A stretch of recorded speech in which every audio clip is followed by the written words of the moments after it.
آقائے دو جہاں،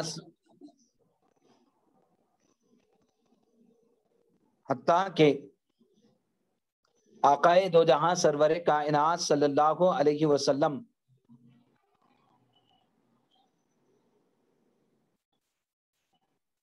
یہ فرماتے ہیں کہ خیرکم من تعلم القرآن وعلمہ، تم میں سب سے بہترین کون ہے؟ جو قرآن کو سیکھے اور سکھلائے۔ خیرکم من تعلم القرآن وعلمہ، علم نبیوں کی میراث ہے۔ اللہ تبارک و تعالی جتنے انبیاء علیہم الصلوات و تسلیم کو مبعوث کیا، ان کو بھیجا، ان کی بعثت کا مقصد علم کا پھیلانا تھا۔ جہاں بھی نبی آئے روشنی کا پھیلانا تھا، علم کا پھیلانا تھا۔ خود اللہ رب العزت اپنے محبوب صلی اللہ علیہ وسلم کی بعثت کے مقاصد کو بیان کرتے ہوئے قرآن مجید میں کہا اذ بعث فیہم رسولا منہم یتلو علیہم آیاتہ ویزکیہم ویعلمہم الکتاب والحکمہ، کہ یہ نبی آ کر تم کو تعلیم دیں گے کتاب اور حکمت کی۔ تو حکمت اور دانائی اور علم مومن کا گمشدہ خزانہ ہے، جہاں وہ ملے اس کو حاصل کر لیا کرو۔ علماء فرماتے ہیں کہ مومن کا گمشدہ خزانہ ہے۔ اب جہاں خزانہ ہو تو اس کو جہاں کہیں ملے اس کو حاصل کر لیا کرے۔ تو یہ ایک ذریعہ موقع ہم کو فراہم کیا جا رہا ہے۔ ہفتہ واری یہ ویکلی کلاسز کے ذریعے ہم اس کو غنیمت جانیں۔ ایک شاعر کہتا ہے حیات القلب علم فاغتنمہ وموت القلب جہل فاجتنبہ، دل کی زندگی علم کی دولت ہے، اس کو غنیمت جانو، اور قلب کا مردہ پن جہالت ہے، اس سے اجتناب کیا کرو۔ تو بہرحال علم خود اس کے اندر ایک معنویت ہے۔ علم کے اندر بتلایا گیا کہ 3 حرف ہے، عین، لام اور میم، اور ہر حرف ایک خصوصیت رکھتا ہے۔ عین سے مراد صاحب علم اعلیٰ علیین، یعنی خدا کا مقرب بن جاتا ہے، محبوب بن جاتا ہے۔ لام سے لطافتیں، مہربانیاں خدا تبارک و تعالی کی ایسے بندے کو حاصل ہوتی ہے جو صاحب علم ہوتا، اور میم سے مراد بادشاہت ہے، علم کا حاصل کرنے والا منصب بادشاہت پر فائز ہو جاتا۔ سیرت کی کتابوں میں آتا ہے کہ اللہ تبارک و تعالی نے حضرت سیدنا سلیمان علیہ السلام کے بارے میں یہ آیا کہ اللہ نے اختیار دیا کہ اے سلیمان، ہم تم کو 3 چیزیں دے رہے ہیں، اور تم 3 چیزوں کا اختیار بھی ہم تمہیں دے رہے ہیں، آپ جس کو چاہے اپنے لیے انتخاب کریں۔ ایک ہے علم، ایک ہے علم کی دولت، دوسرا فرمایا بادشاہت، کیا؟ تیسرا فرمایا مال و دولت۔ آپ تینوں میں سے جو چاہے آپ اختیار کر لیں۔ تو حضرت سلیمان علیہ السلام کے بارے میں منقول ہے، نقل کیا گیا، بتلایا گیا کہ آپ نے علم کی دولت کو چنا اور لے لیا، اللہ علم کی برکت کی وجہ سے بادشاہت بھی عطا کر دی، مال و دولت، اور بے نظیر بادشاہت اللہ رب العزت نے عطا کر دی۔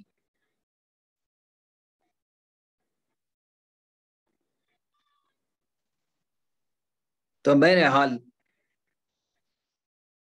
ناظرین اور سامعین کرام، اللہ تبارک و تعالی جو قرآن کریم میں علم حاصل کرنے پر بڑا زور دیا ہے اور علم حاصل کرنے والوں کی بڑی شان بیان کی گئی ہے، فرشتے طلباء کے قدموں کے نیچے اپنے پروں کو بچھا دیتے ہیں، اپنے پروں کو بچھا دیتے ہیں، اور سمندر کی مچھلیاں اور چونٹیاں تک طالب علم کے لیے دعائے مغفرت کرتی رہتی ہیں۔ مزید آقا دو جہاں سرور کائنات صلی اللہ علیہ وسلم نے فرمایا کہ لوگوں، کچھ بننا ہو تو عالم بنو، اگر عالم نہیں بن سکتے تو طالب علم بن جاؤ، کن عالمن، اگر یہ نہیں ہو سکتا تو متعلم طالب علم بن جاؤ، اسٹوڈنٹ بن جاؤ، اگر یہ بھی نہیں ہو سکتا تو علم دین کے قدر کرنے والوں میں سے بن جاؤ، اگر یہ بھی نہیں ہو سکتا تو سامع یعنی سننے والے بن جاؤ، اور اس کے سوا اور کچھ نہ بنو۔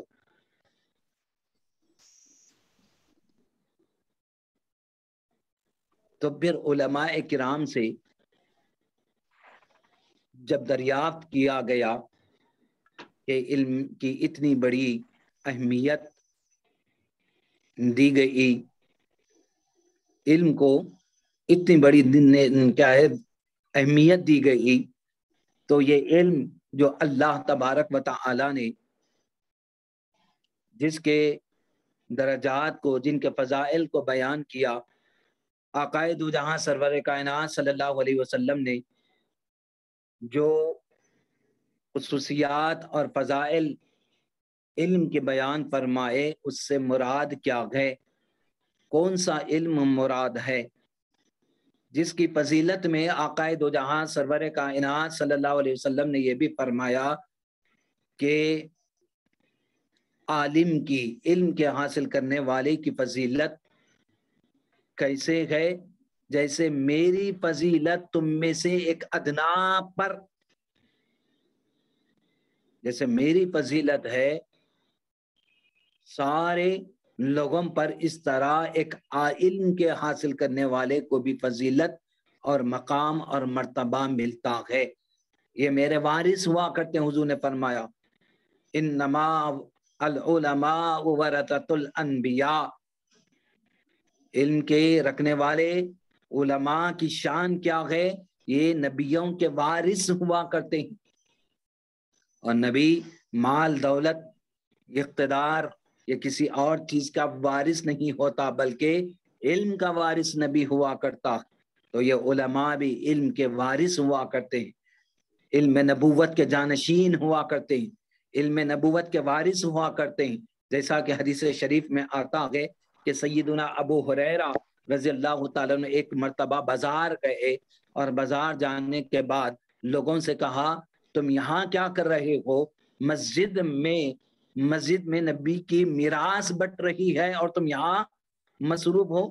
سب لوگ اپنے اپنے کاروبار چھوڑ کر مسجد میں گئے، اور جا کر دیکھا تو وہاں پر تو کچھ لوگ ذکر میں تھے، اور کچھ لوگ کیا ہے تعلیم اور تعلم میں تھے، کوئی اور چیز مسجد میں دکھائی نہیں دی، حضور کی میراث بٹتے ہوئے۔ حضرت ابو ہریرہ سے پوچھنے لگے کہ اے ابو ہریرہ، تم نے تو کہا تھا کہ نبی کی میراث بٹ رہی ہے، وہاں تو ایسا کچھ بھی نہیں ہے۔ تو آپ نے فرمایا کہ علم، تعلیم اور تعلم یعنی پڑھنا پڑھانا، نبی کے احادیث یا علم کا بٹنا، یہی نبی کی میراث ہوا کرتی، نبی کی میراث یہی ہوا کرتی ہے، اور ایک حدیث مبارکہ میں یہ بھی آیا کہ اللہ کے نبی صلی اللہ علیہ وسلم جب مسجد نبوی میں آئے تو دو طرح کی جماعتوں کو آپ نے ملاحظہ کیا. ایک جماعت وہ تھی جو ذکر و اذکار میں کیا خدا کی یاد میں مصروف تھی. حضور نے ان کو دیکھا اور دیکھ کر کہا یہ بہترین جماعت ہے جو اللہ اللہ کر رہی ہے, اللہ کے ذکر میں مصروف ہے. جب دوسری گروہ کی طرف, دوسری جماعت کی طرف جب حضور آئے تو دیکھا کہ وہ کیا ہے, دین کی باتیں سیکھ رہے تھے, جو فقہ کی تعلیم لے رہے تھے, جو مسائل کو سیکھ اور سکھا رہے تھے. حضور نے فرمایا یہ سب سے بہترین مجلس ہے, اور خود بھی حضور جلوہ افروز ہو گئے اور یہ کلمات حضور نے فرمائے انما بعثت معلما, اس کے سوا نہیں کہ میں بھی معلم بنا کر بھیجا گیا ہوں, میں بھی معلم کائنات بن کر آیا ہوں, تعلیم دینے کی غرض سے میں آیا ہوں. مجھے بھیجا ہی گیا اس لیے ہے کہ میں تعلیم دوں, میں تعلیم دوں, اس غرض سے میں آیا ہوں, مجھے بھیجا گیا ہے. تو الغرض حاضرین کرام, علم دین کی, علم کی بڑی اہمیت ہے, اور صحابہ کرام رضوان اللہ کی تعالی علیہم اجمعین سے پوچھا گیا کہ اتنے فضائل احادیث مبارکہ میں آئے علم دین کے, کیا عابد سے فضیلت ہے, کیا عبادت کرنے والے ہزار عابدوں پر ایک علم کے, ایک طالب علم کی بڑی فضیلت. ساری رات عابد اگر جاگتا رہے اور عالم کا سونا بھی فضیلت رکھتا ہے, اس عالم کے سونے کے برابر عبادت کرنے والا اس مقام پر پہنچ نہیں سکتا. آپ کو اندازہ نہیں ہے, آقا دو جہاں سرور کائنات صلی اللہ علیہ وسلم فرماتے ہیں کہ کوئی قرآن کو یاد کر لے, قرآن پاک کو یاد کر لے, حفظ کر لے, اور خدا کی بارگاہ میں جائے گا تو اللہ تبارک و تعالی کہے گا کہ اے حافظ قرآن, تو قرآن کو پڑھتا جا, قرآن کو پڑھتا جا, اور ایک ایک درجہ, ایک ایک آیت پر اللہ تبارک و تعالی اس کو عطا کرتا چلا جائے گا. جتنے آیات پڑھتا جائے گا اللہ اس کو اتنے درجات بلند کرتا جائے گا. اور جب عالم قرآن, عالم دین جب پیش ہوگا خدا کی بارگاہ میں, تو اللہ تبارک و تعالی کہے گا تو جنت میں تنہا نہ جا, بلکہ تو جس کی سفارش کرے گا تیری سفارش کو قبول کی جائے گی. اللہ تبارک و تعالی حافظ قرآن کے بارے میں بھی کہا کہ 10 گناہگار یا 10 خاندانوں کی شفاعت کا حق ایک ادنا حافظ قرآن کو دے گا, تو علم دین کے حاصل کرنے والوں کا کیا مقام و مرتبہ ہوگا. صرف ادنا کلی حفظ کرنے والے کی یہ شان یہ کہ حضور فرماتے ہیں اکرمو حامل القرآن, قرآن کے حفاظ کی بھی قدر کرو, عزت کرو. ان کی عزت کرنا میری عزت کرنا ہے, اور میری عزت کرنا خدا عز و جل کی عزت کرنے کے برابر ہے. جب ایک حافظ قرآن کا یہ مقام ہے تو پھر عالم دین کا مقام تو بہت بلند اور بالا ہے. یہ مقام کس وجہ سے ملا؟ کیا یہ اللہ کا فضل ہے, جو اللہ اس کو دانائی عطا کرتا ہے, جو حکمت عطا کرتا ہے, جو علم کی دولت اللہ رب العزت جب اس کو نواز دیتا ہے تو یہ علم کی قدر کرنا ہے, اس عالم کی قدر کرنا, کیا اس علم کی قدر ہے جو اللہ رب العزت کے یہاں بڑی فضیلت اور دولت والا کیا ہے, دولت والی چیز ہے علم. اسی لیے سیدنا علی کرم اللہ وجہہ فرماتے ہیں رضیت قسمت الجبار فینا لنا علم وللجہال مال. وہ سیدنا علی مرتضی رضی اللہ تعالیٰ عنہ جن کو حضور نے باب العلم کہا ہے, میں علم کا شہر ہوں تو علی اس کا دروازہ ہے. وہ حضرت علی جو باب العلم ہے فرماتے ہیں کہ میں خدائے تبارک و تعالیٰ کی تقسیم سے راضی ہوں. جو اللہ رب العزت نے جو تقسیم کیا، کیا تقسیم کیا، اس پر اپنی رضامندی کا اظہار کون؟ حضرت علی مرتضیٰ رضی اللہ تعالیٰ عنہ کر رہے ہیں. وہ کیا ہے؟ لنا علم، کہا ہمارے پاس تو علم کی دولت ہے، اور جاہلوں کے پاس دولت، مال اور دولت، وہ اس کو دولت سمجھتے، اس کو اہمیت دیتے ہیں، اسی کو عزیز سمجھتے ہیں. لیکن لنا علم، ہمارے پاس علم کی دولت سب سے بڑی دولت ہے. کون؟ یہ باب العلم حضرت علی رضی اللہ تعالی عنہ فرما رہے ہیں. تو حاضرین کرام، صحابہ سے پوچھا گیا کہ اللہ رب العزت اور اس کے محبوب صلی اللہ علیہ وسلم نے جو فضائل قرآن پاک میں علم دین کے متعلق فرمائے، اور بے شمار ارشادات آقا دو جہاں سرور کائنات صلی اللہ علیہ وسلم نے علم کے متعلق کہا ہے، اور علم کے حصول پر زور دیا ہے، اس سے مراد کون سا علم ہے؟ تو صحابہ فرماتے ہیں کہ وہ علم دین ہے، علماء فرماتے ہیں وہ علم دین ہے. ہم اللہ تبارک و تعالی ہم کو منع نہیں کیا، شریعت اسلام ہم کو منع نہیں کرتی کہ ہم دنیا کا علم حاصل نہ کریں. کیا؟ دنیا کے کسی بھی علم سے اسلام نہیں روکتا، نہ شریعت روکتی ہے، نہ اسلام روکتا. آپ دنیا کا ہر علم حاصل کریں، اور جتنے علوم آج دیکھ رہے ہیں، جتنے علم آج دیکھ رہے ہیں، جتنے فن جو دیکھ رہے ہیں، جتنی ترقیاں آج جو دیکھ رہے ہیں، ان سب کے موجد سب سے پہلے مسلمان تھے. آج ہماری یہ کمزوری اور ہماری لاپرواہی اور ہمارا تساہل کہ ہم اپنے آبا و اجداد جو موجود تھے ایک زمانے میں، طب میں بڑے بڑے علماء، وہ علی سینا وغیرہ کیسے کیسے علماء اس فن کے موجود تھے،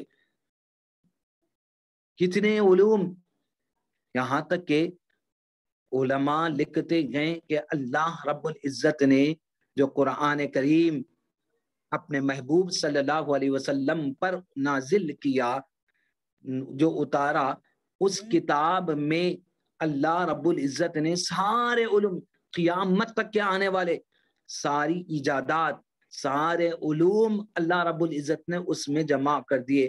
اب آہستہ آہستہ جا کر وہ باہر آ رہے ہیں. ہماری عقلیں اس سے کوتاہ ہے. علماء لکھتے 80,000 علوم اللہ رب العزت نے قرآن مجید میں جمع کیا. اب 80 بھی ابھی باہر نہیں آئے. 80,000 علوم صرف قرآن مجید میں ہے.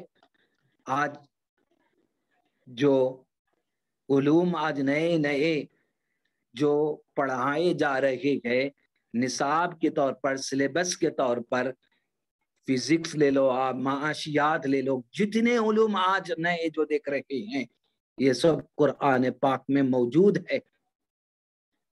قرآن میں اللہ نے جمع کر دیا ہے. تقاصر عنہ افہام الرجال، ایک شاعر کہتا ہے ہماری عقلیں کوتاہ ہے. اللہ نے تو سارے علوم قرآن میں مجید میں جمع کر دیا ہے، لیکن ہم اس کو جانتے نہیں ہیں. تو بہرحال اسلام منع نہیں کرتا کہ ہم دنیا کا ہر فن، مسلمان آگے رہے. قوموں کی ترقی کا انحصار، ہماری ترقی کا انحصار، مسلمانوں کی ترقی کا انحصار اور ڈیولپمنٹ کا ڈیپینڈ کس کے اوپر ہے؟ علم کے اوپر ہے. آج ہم بہت پیچھے ہیں. ہمارے نوجوان چاہیے کہ ہم آگے آئے، قوم کی، اپنے معاشرے کی، اپنے خاندان کی اچھا پڑھ لکھ کر خدمت کریں. اسلام منع نہیں کرتا، لیکن ساتھ ساتھ اسلام یہ بھی کہتا ہے کہ آپ دین کو نہ چھوڑیں، کیا کچھ دین کی نالج بھی اپنے اندر پیدا کریں جس سے اچھے برے کی تمیز ہو، خدا کی معرفت ہو۔ علم نہ توا خدا را شناخت، علم کے بغیر خدا کی معرفت بھی ممکن نہیں ہے، اور علم کے بغیر اللہ کوئی عبادت بھی قبول نہیں کرتا۔ عبادت قابل قبول ہوتی ہے تو علم کی وجہ سے، اسی لیے ائمہ زور دیتے ہیں، کیا علماء زور دیتے ہیں۔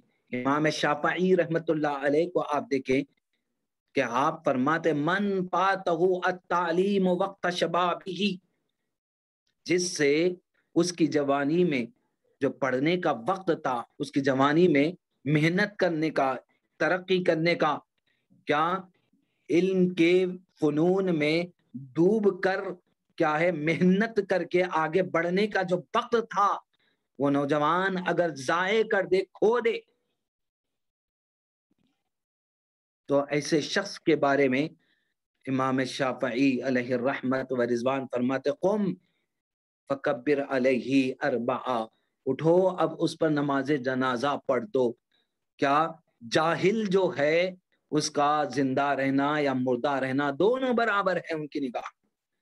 آپ کہتے ہیں ایسے نوجوان پر نماز جنازہ پڑھ دو، قم فکبر علیہ اربعہ۔ تو حاضرین کرام، ہم دنیاوی علوم تو حاصل کرنے کے لیے اپنے وطن عزیز سے دوسرے وطن کو آ گئے، کیا علم بھی حاصل کر رکھے گئے اور اس میں کیا ہے محنت کر کے ڈگریاں حاصل کر کے اچھے روزگار سے وابستہ بھی ہو گئے۔ اللہ مزید برکت عطا فرمائے، لیکن دین کے بارے میں بھی آپ کو پوچھ ہوگی کہ آپ فقہ سیکھے نہیں سیکھے۔ فقہ کیا ہے؟ فقہ قرآن اور حدیث کا نچوڑ ہے۔ فقہ دلائل کو کیا ہے، احکامات کو دلائل کے ساتھ جاننا اور سیکھنے کا نام فقہ ہے۔ اللہ تبارک و تعالی نے ہم پر بڑا احسان کیا کہ اللہ نے ایسے فقہاء کو پیدا فرما دیا نبی پاک صلی اللہ علیہ وسلم کے قریب ہی زمانے میں۔ وہ اتنی محنت انہوں نے کیا، اللہ کا فضل تھا، وہ اللہ کی نشانی تھی فضل کی کہ اللہ نے ان کو وہ کمالات، وہ ذہانت، وہ استعداد، وہ لیاقت اللہ نے ائمہ کو دی کہ 13 سال کی عمر میں حافظ قرآن سارے علوم کے ماہر بن گئے، فتویٰ دینے کے قابل ہو گئے۔ اب امام شافعی کی زندگی کو پڑھے، امام اعظم ابو حنیفہ جن کے بارے میں خود امام شافعی فرماتے ہیں کہ ہم فقہ میں ان کے بچے ہیں، وہ ہمارے سردار کی مانند ہے۔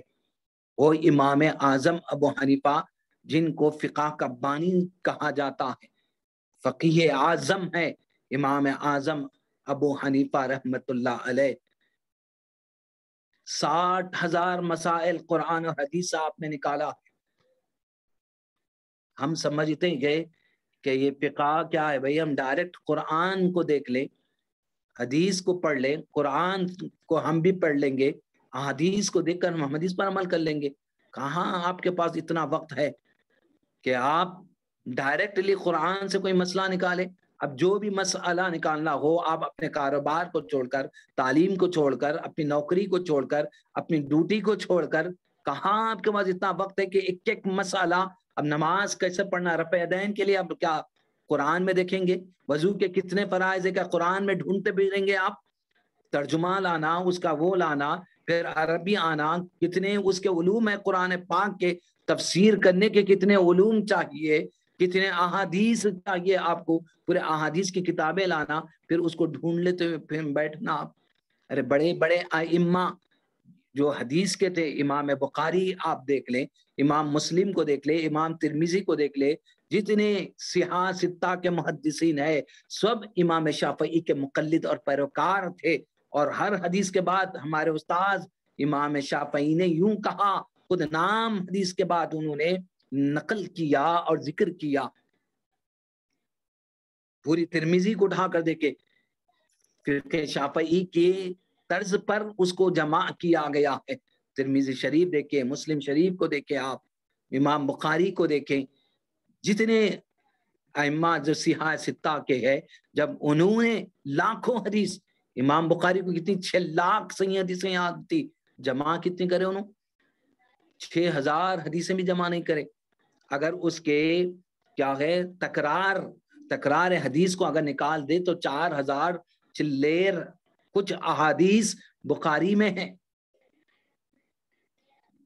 اور جتنے ائمہ ہیں، امام بخاری، امام مسلم، امام ترمذی، ابن ماجہ، جتنے ہیں، ابو داؤد، یہ سب امام ائمہ کے شاگردوں کے شاگرد ہے یہ. تو وہ ائمہ تقلید کے سوا کوئی چارہ نہیں سمجھا. تو تقلید کرنا کیا ہے؟ تقلید کرنا کیا ہے بھائی؟ تقلید یہ حرام نہیں ہے، تقلید شرک نہیں ہے. صحابہ رضوان اللہ تعالی علیہ مجمعین جو اس وقت فقہا تھے، قرآن و حدیث پر جن کی گہری نظر تھی، ان کے پاس آتے اور ان سے آ کر مسئلے کو دریافت کرتے تھے. حضرت عمر ابن خطاب رضی اللہ تعالیٰ عنہ ان میں ہے، حضرت عبداللہ ابن مسعود رضی اللہ تعالیٰ ان میں ہے، اور خواتین حضرت سیدتنا عائشہ صدیقہ رضی اللہ تعالیٰ عنہ کے پاس جاتی اور آ کر مسئلہ دریافت کرتی، اور وہ قرآن و حدیث کی روشنی میں مسئلے کو بتاتے تھے اور یہ اس پر عمل کرتے تھے.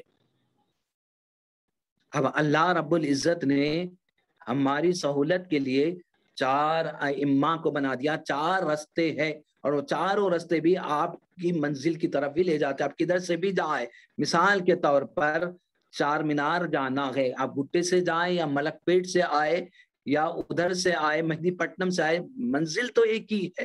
اور یہ چاروں ائمہ قرآن اور حدیث کی طرف، حضور ہی کی طرف لے جاتے ہیں. کسی ایک امام کو فالو کرنا لازم اور ضروری. آپ کہیں گے نہیں بھائی میں چاروں راستوں پر سے جاتا ہوں، تو یہ ناممکن ہے. یہ ممکن ہی نہیں ہے کہ چاروں راستوں پر سے بھائی ایک وقت آدمی نہیں جا سکتا. کسی ایک امام کو فالو کرنا. اور جو لوگ یہ دعویٰ کرتے ہیں کہ ہم قرآن سے مسائل کو نکال لیں گے، حدیث سے مسائل کو ہم نکال لے رہے، ہم کو کسی امام کی ضرورت نہیں ہے، یہ کہنا کھلی گمراہی ہے.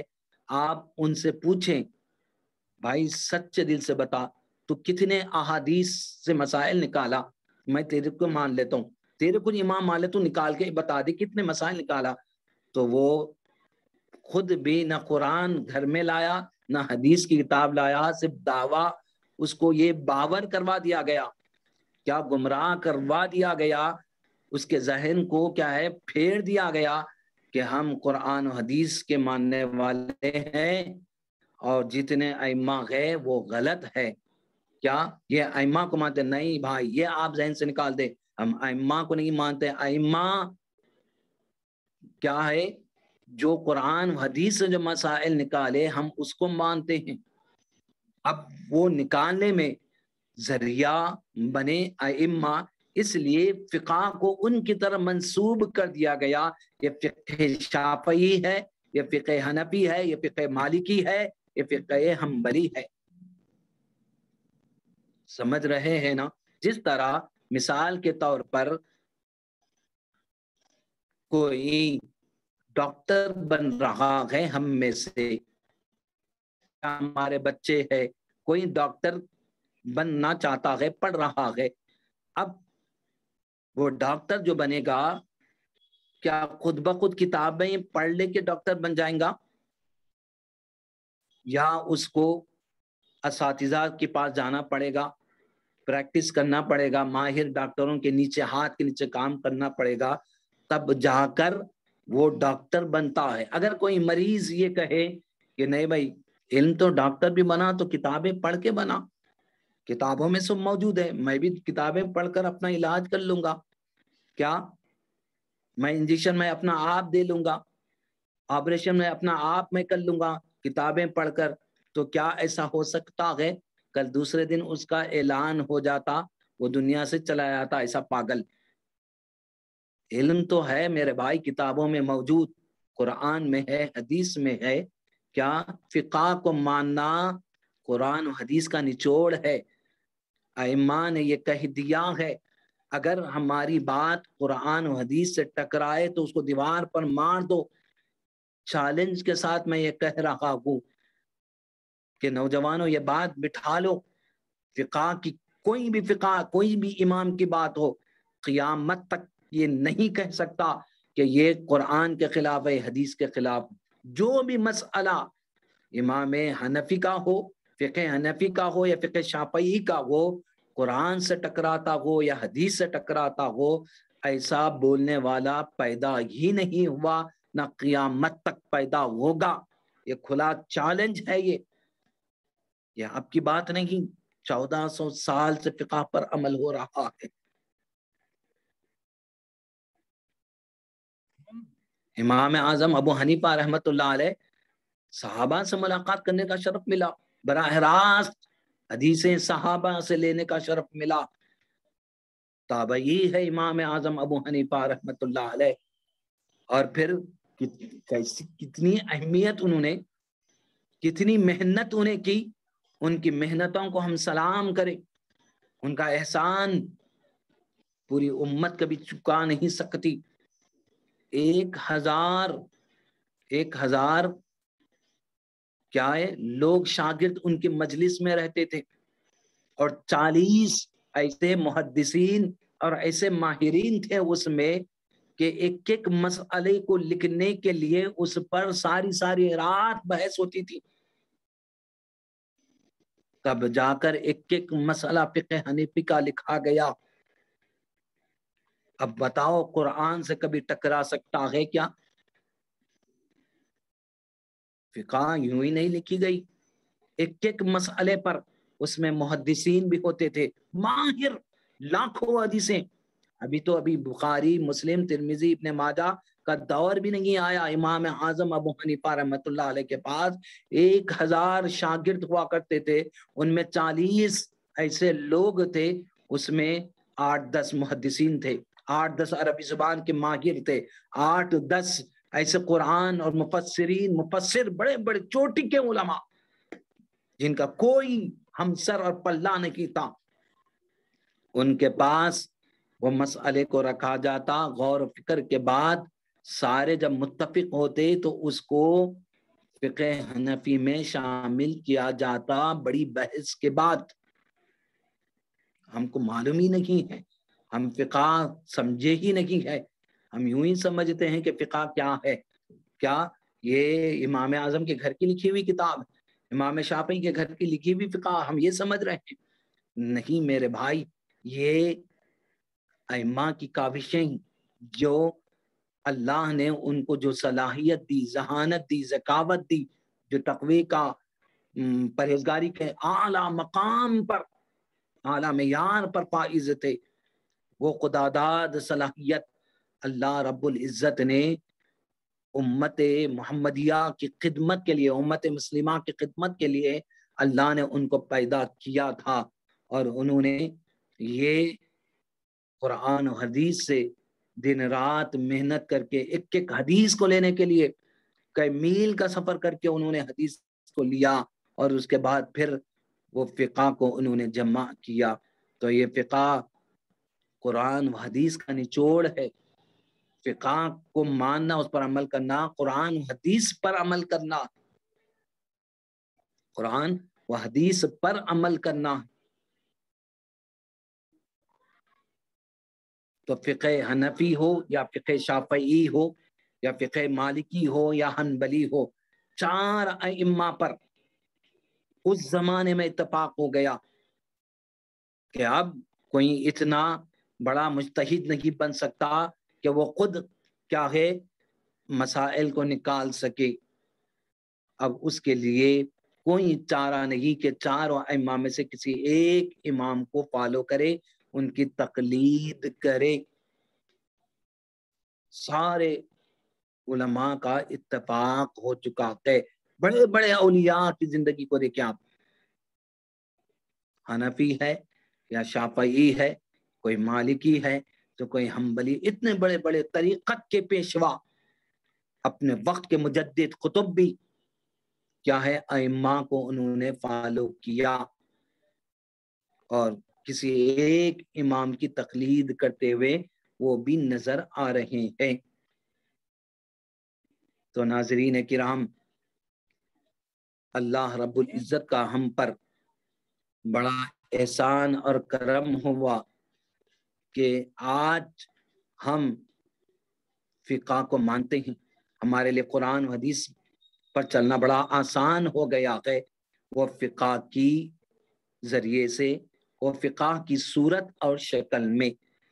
تو ناظرین کرام، انشاءاللہ تعالی یہ اہمیت کے طور پر آج کا یہ درس شامل تھا ہمارا یہ پروگرام، کہ آپ کو اہمیت دلائی جائے، بتلایا جائے کہ فقہ کی کتنی اہمیت اور ضرورت ہے۔ اگر ہم فقہی معلومات، دینی معلومات کے لیے وقت نہیں نکالیں گے تو پھر ہماری عبادتیں کیسے مقبول ہوں گی؟ اللہ رب العزت پوچھے گا ہم سے کہ کم سے کم روز مرہ کے مسائل کا سیکھنا لازم اور ضروری، ہر ایک عالم بن جائے، ہر ایک مفتی بن جائے، یہ لازم اور ضروری نہیں ہے۔ یہ علماء جن کو اللہ تبارک و تعالی منتخب کیا، وہ علماء ہے جو علم حاصل کرتے رہتے ہیں اور علم میں اور آگے بڑھتے رہتے ہیں۔ یہ علماء کا کام اور ذمہ داری ہے، لیکن عامت المسلمین کے لیے کم از کم اتنا علم حاصل کرنا تاکہ وہ روز مرہ کی زندگی آسانی کے ساتھ قرآن و حدیث کی روشنی میں گزار سکے۔ نماز ہے کیسے پڑھنی ہے، نماز کے اذکار ہے، فرائض ہے، طہارت ہے، یہ سارے مسائل اسٹیپ بائی اسٹیپ ہم سیکھ لیں گے تو یہ ہمارے لیے آخرت کا سرمایہ ہوگا، اور اللہ کی بعض پرسیانے سوالات سے بھی ہم بچ سکیں گے۔ اللہ رب العزت پوچھے گا کہ آپ دنیا میں تو اتنی ڈگریاں آپ نے حاصل کی، یہ دنیا میں ہی ڈگریاں رہ جائیں گی، اب جو ساتھ جو آئے گا، جو ہم نے علم دین حاصل کیا اور اس پر جو عمل کیا، وہ ہمارے ساتھ قبر میں بھی آنے والا ہے اور حشر میں بھی کام آنے والا ہے۔ جزاک اللہ، جزاک اللہ۔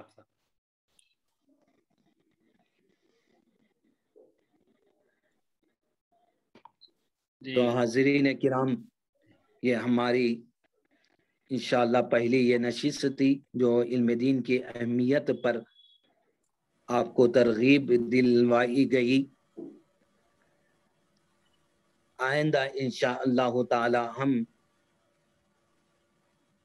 سلسلہ وار طہارت سے مسائل کو، پہلے عقائد کا بیان آئے گا جو جامع نظامیہ کی ایک معروف کتاب ہے، اہل خدمات شرعیہ کے نام سے، آپ اس کو PDF بھی آپ کو مل جائے گا اور دستیاب ہے، وہ نیٹ پر بھی دستیاب ہے وہ کتاب، انگلش میں بھی اس کا اور بھی بہت ساری زبانوں پر اس کا ترجمہ اور ٹرانسلیشن ہوا ہے، آپ اس کو بھی ڈاؤن لوڈ کر لیں ساتھ ساتھ۔ اور ہم سب سے پہلے اس میں عقائد 7 چیپٹر ہے، اس میں 7 ابواب میں اس کو تقسیم کیا گیا ہے۔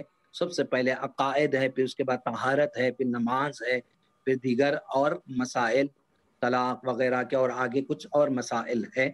تو یہ امام کیا ہے، انوار اللہ خان فاروقی، جو فاؤنڈر آف دا جامع نظامیہ ہے، بانی جامعہ علیہ رحمت و رضوان کے حکم پر ان کے شاگرد نے کوئی جمع کیا اور پھر اس کو نصاب سلیبس میں جامع نظامیہ کے مبتدئین کے لیے رکھا گیا، اور گاؤں اور اضلاع میں بھی کیا ہے ضرورت پڑتی ہے، ہمیشہ علماء اور مفتیان اعظام اویلیبل نہیں ہوتے، کم از کم ضروری مسائل ایک ایسی کتاب میں جمع کر دی جائے۔ یہ خواہش تھی، یہ آرزو تھی بانی جامعہ علیہ الرحمت و رضوان کی، ان کی خواہش اور تمنا پر یہ کتاب کو کیا ہے لکھا گیا، جمع کیا گیا، اور آپ نے اس کو بڑا پسند فرمایا اور ہر مسجد میں اس کو رکھنے اور درس دینے کا حکم آپ دیا کرتے تھے۔ تو ناظرین وہ ہم اسٹیپ بائی اسٹیپ پڑھیں گے۔ ابتداً پہلے عقائد کا بیان ہے، جو بنیاد ہے سارے مسائل میں، عقیدہ ایک بنیادی اہمیت رکھتا ہے۔ پھر اس کے بعد طہارت، نماز، روزہ وغیرہ، ہم اسٹیپ بائی اسٹیپ مسائل آپ کے سامنے لیے حاضر ہوں گے۔ آپ ضرور استفادہ کریں بڑے شوق کے ساتھ، رغبت کے ساتھ۔ اگر وقت کم اگر مل رہا ہے اور زیادہ ہمارا وقت ہو جا رہا ہے تو آپ ہم کو بھی اپنے ضروری ایڈوائزر سے، مشوروں سے بھی آپ نواز سکتے ہیں۔ وہاں پر صدر صاحب بھی ہے، محسن صاحب بھی ہے، آپ ان سے بھی اپنے شیئر کر سکتے ہیں مفید مشورے۔ میں اپنی بات کو ختم کرتا ہوں۔ وصلی اللہ تعالی علی سیدنا محمد وعلی آلہ وصحبہ اجمعین وآخر دعوانا ان الحمد للہ رب العالمین۔ جزاک اللہ حافظ صاحب، اللہ آپ کو جزائے خیر دے، اپنی شان سے آپ کی صحت و عافیت میں اضافہ فرمائیں، اور اس کا اجر و ثواب آپ کے بزرگوں کو درجے بلند فرمائیں۔ سوال کوئی اگر سوال کرنا چاہے حافظ صاحب سے اپنے سوالات رکھ سکتے ہیں۔ اور ایک کیا ہے کہ یہ جو ریکارڈنگ ہے تقریباً ریکارڈ ہو چکی ہے، جو بھی حضرات اس کو پھر سننا چاہ رہے ہیں وہ انشاءاللہ یہ شیئر کریں گے، ہم آپ سب کے ساتھ شیئر کریں گے۔ اب سوالات اگر کوئی ہے تو حافظ صاحب سے مختصر سوال کر سکتے ہیں انشاءاللہ۔ ہفتے کے دن 8:30 سڈنی ٹائم، انڈیا کے 4 بجے پھر یہ جماعت کا آغاز ہوگا۔ یہاں جو حافظ صاحب بیان فرما رہے تھے مدلل اور وقت کی کمی رہ گئی، انشاءاللہ اس کو وہاں جاری کریں گے، پھر وہاں سے شروع کریں گے، پھر اس کے بعد دروس بھی ہوں گے۔ اب السلام علیکم۔ وعلیکم السلام۔ حافظ صاحب کوشچن ہے، جی، فقہ میں ہم دیکھتے ہیں کہ دین کے بنیادی مسائل جو عام مسلمان کے روزمرہ زندگی میں کام آنے والے اہم مسائل ہوتے ہیں، ان مسائل کے اوپر اگر مختلف علماء سے اس کی مشورہ کیا جائے یا علماء سے اس مسئلے کا حل پوچھا جائے، تو اکثر دیکھا گیا ہے کہ ہر علماء اپنے علم کے حساب سے اس کا ایک الگ فیصلہ بتاتے ہیں۔ مثال کے طور پہ میں آپ کو کہوں کہ جیسے کہ نماز، اگر کوئی سفر پہ ہے تو وہ سفر کی نماز کے بارے میں کوئی مسئلہ پوچھتا ہے تو کوئی علماء کوئی جواب دیتے ہیں، کوئی علماء کوئی جواب دیتے ہیں۔ تو میرا کوشچن یہ ہے آپ سے حافظ صاحب کہ جو بنیادی مسائل جو ہے اسلام کے، ان بنیادی مسائل کا ایک ہی جواب کیوں نہیں ہوتا ہر عالم کا؟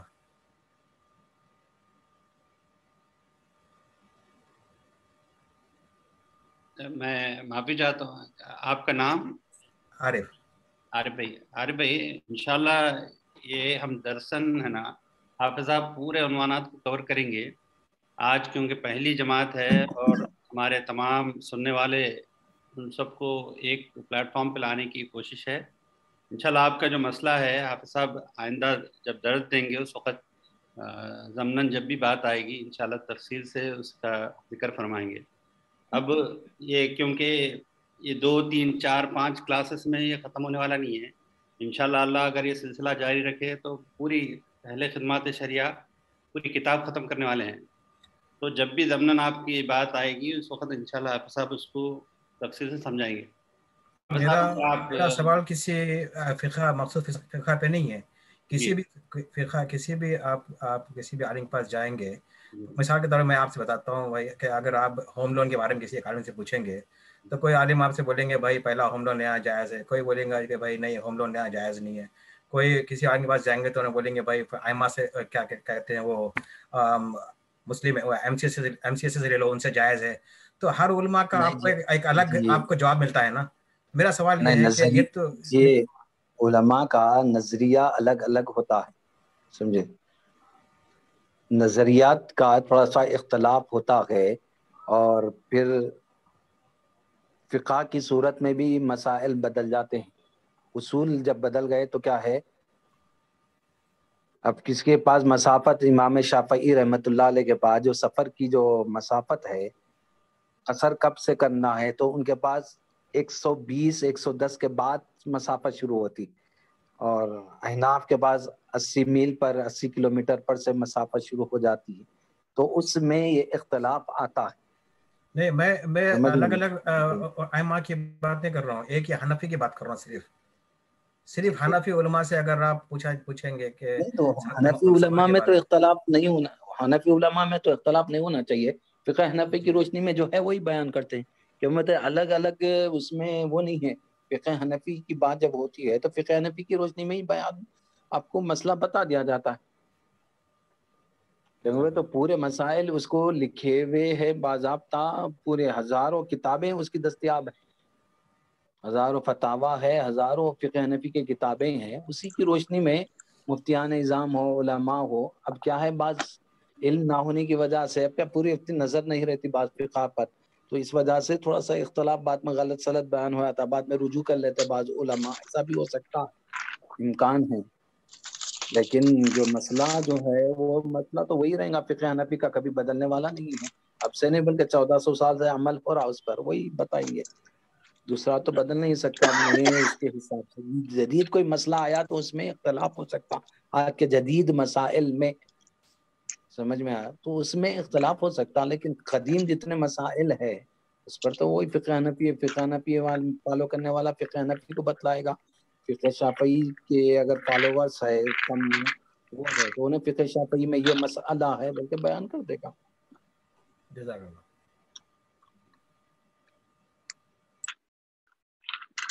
بہت بہت شکریہ حافظ صاحب. صدر صاحب کوئی حکم ہے تو پھر انشاءاللہ ہفتے کے دن. اکرم بھائی. السلام علیکم. ماشاء اللہ، جزاک اللہ حافظ صاحب.